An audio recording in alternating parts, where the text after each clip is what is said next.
And now Indianapolis set to take the field. Nothing between these two teams for 4 quarters. Here we go to begin overtime. This one fielded at the 5. And a pretty good return here. He'll be stopped just shy of the 25 at the 24-yard line. And now Cleveland geared up to take the field. They control their own destiny here. They have the football in overtime. Obviously, a touchdown would win it. And I think teams around the league are still adjusting to the idea of going downfield, scoring a touchdown wins the game, because they were used to just going downfield and trying to get in field goal range to win a game. Still having to make that transition.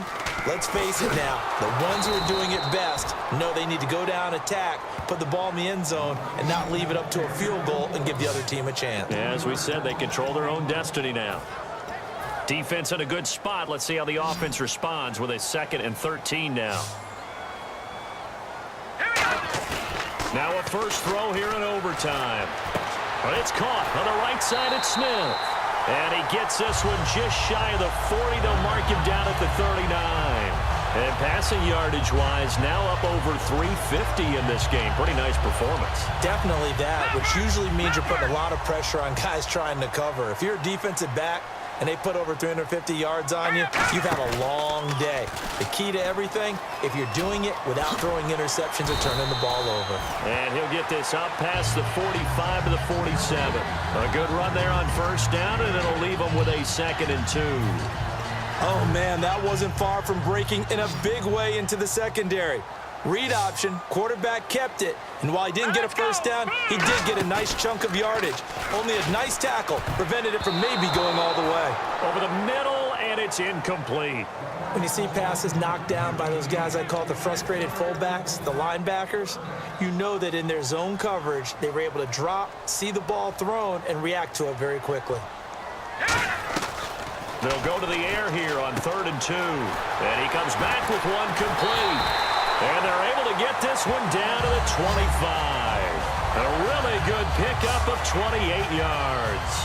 So he makes the grab and the chains move forward. Nice job by the offensive line giving them time to complete that first down pass. So the offense lining up 1st and 10.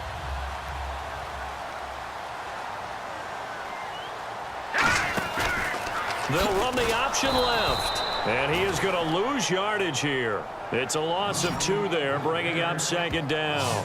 Well, there they went blitz defensively, Charles, and things were paved well coming from the linebacker. But now whistles come in. We're going to get a timeout here by the offense.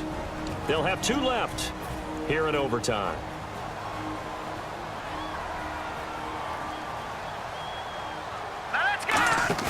The play-action fake. They'll look to throw. He's got time. Oh, and it's intercepted.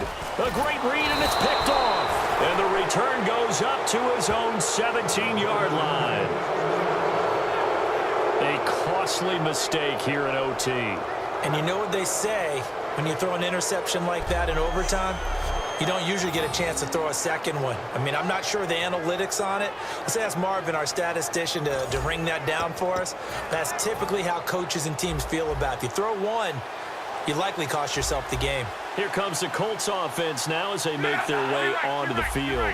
Their defense did its job, got the stop. All they need is 3, and this is over. Oh, and it's intercepted. A great read, and it's picked off. And the possession is theirs at their own 43-yard line. So we will see yet another drive in this overtime. For whatever reason, neither team able to finish this game off. I know that the first thought is, does anyone really want to win it? But I think that they both desperately want to win it, and sometimes you force things, and that leads to errors. Well, it's out there for the taking. We'll see who can do it. Heading out as the Cleveland offense now as they get set to take over here. Neither team scored yet. Now we go to sudden death. Next points win this game. How about the tension right now? It is ratcheted up, isn't it? I mean, now whatever happens, points are scored, that's your ball game. Can't wait to see the defense now. Do they get a little more aggressive in order to not let the team just drive the ball easily down the field? Got to be careful, though, right? Yeah, if you're too aggressive, you just give up something easy and cheap. But some defensive coordinators, they'd rather take a stand that way as opposed to being nickel and dime down the field. One of the toughest things about playing defensive back is pattern reading, trying to figure out what they're doing. And on that one, They had the fly, just sending a guy downfield with the in route accompanying it, what people call a dagger route, trying to hit the guy underneath after the clear out. In this case, though, they're not able to get it done. Yeah, they said forget the underneath route. They went for the guy on the fly, but as you said, incomplete. He's going to go up top. Got a man. It's caught inside the 10. And all the way in. Touchdown, Cleveland. Well, you never know what you're going to expect when you come to the stadium to call a game. Sometimes you get good ones. Sometimes you get bad ones. Sometimes you get great ones. And that's what we had here. What an exciting finish on that last big play. And I think that as we look at it, when you're talking about a great finish, which went along with a game that obviously was dramatic because we did get into overtime, what type of play calls do you have left? What have you not shown?